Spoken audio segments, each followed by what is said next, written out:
From this to this. Na opo, meron na naman akong bisita dito sa rest house. Kaya naman samahan niyo muna ulit ako maglinis ng swimming pool. Na ngayon na lang din ulit ito nalagyan ng tubig. At dahil dyan, pagagandahin pa namin to ni Mi. Na maglalagay pa nga kami dito ng ilaw. Para mas ma-enjoy nga namin yung pagsiswimming namin ngayong gabi.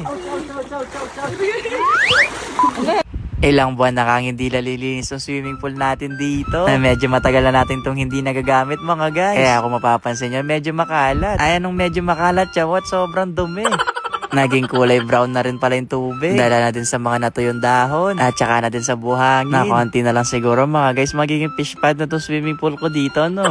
Pero syempre dahil may darating nga tayong bisita ngayon. Ay, bisita pala. Lilinisin muna natin to. Lalo mahilig si Mi mag-swimming. Kahit di naman siya marunong lumangoy. Chot! Para mas mapabilis ko nga matanggal tong tubig. Tinanggal ko na nga muna yung mga nabara dito. Na nagsiksikan na rin kasi makakalat sa loob. Medyo maliit lang din kasi yung butas. Kaya medyo matagal siyang madrain. Na mas mabilis nga maubos yung tubig sa paglagay sa balde. Nasanay naman ako dito mga guys. Lalo sa bahay namin. Halos taon kong bumaha. Kaya nasanay na sa paglilimas.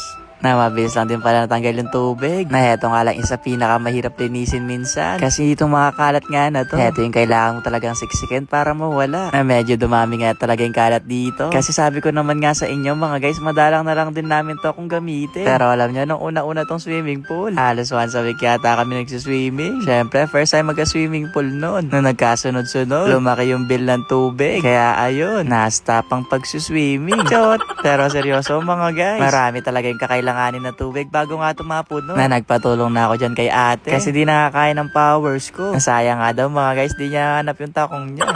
Medyo mabagal palang kumilos si ate kapag wala nga siyang tako. Kaya pagpasensyaan nyo daw muna mga guys. Na kaya pagkatapos nga matanggal yung mga kalat, naglagay na rin kami ng sabon para mas malinis na nga tong swimming pool. Na medyo naiwan nga yung amoy ng tubig. Kaya sa mga oras nga na nagpatulong na din talaga ako. Na kung kasi ako lang mga guys, baka bukas na ito matatapos. Na kanya-kanya nga kaming toka dito para mas mapabilis. Ako nga dito sa hagdan, dito naman sila sa kabila. Na habang tumatagal nga mga guys, bumabango na ulit ng swimming pool. Pero para mas luminis pa nga ulit to, naglagay pa nga ulit kami dyan ng detergent at saka na din ng Clorox kasi para mas malinis talaga yung swimming pool.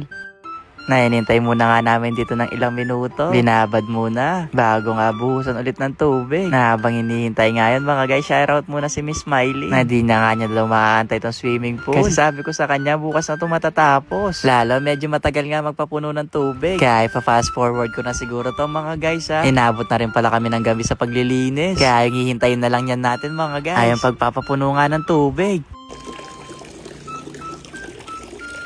Bago nga ako matulog, nasa 1/4 na yung tubig. Na nung pagising ko nga, eto malapit na siya mapuno. Na grabe, napakalinaw naman ng tubig na yan. Na parang gusto ko na mag-swimming ah. Pero syempre may kasama tayong mag-swimming ngayon. Na eto si Mi, napakaraming dala. Nasa tuwing bibisita siya, napakaraming pasalubong. Nasa dala nga niya ngayon, parang hindi ko na kailangan mag-grocery dito sa rest house ah. Chot! Nagdala na rin daw siya ng salbabida. Kasi para daw hindi kayo malunod sa forfeit kong swimming pool.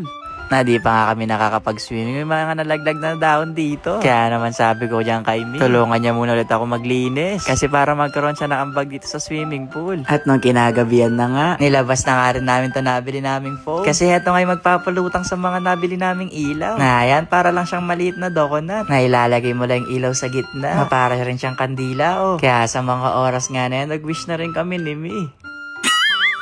Ay, hindi pala ganun yun. Nandito nga natin siya ilalagay sa may tubig. Natin-try nga namin to kung mahuhulog. Na effective naman. Kaya nang binuksan na rin namin tong mga ibang ilaw.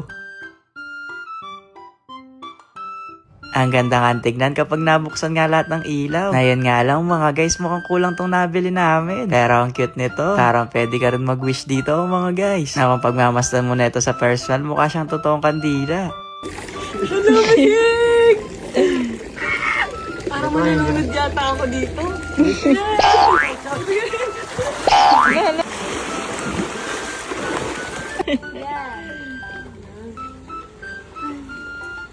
Jack! Sarap nga magbabad dito. Kaya naman siguro mga guys, hanggang dito na lang ulit ha. Maraming salamat sa pagsama sa amin. Ayun lang. Bye-bye!